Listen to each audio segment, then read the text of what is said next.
baserrikoak dira. Emakumeak izan ziren baserrikoak dira. Eurak arduratzen ziren etxeaz, familiazteaz eta balantza edo sorokolanaz besteak beste. Baserritarra zen Plazida ere.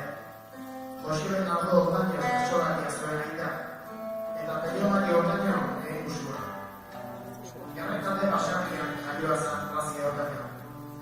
Baserritarra zen, baserritarra eta bertsolaria.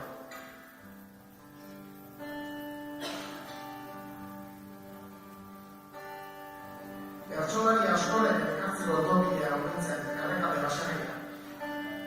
Egun batez, txirrita horrentzen horren Jarrekaldera, Jose Pinarroren alumak, eta ara bidean han ikusi horren zuen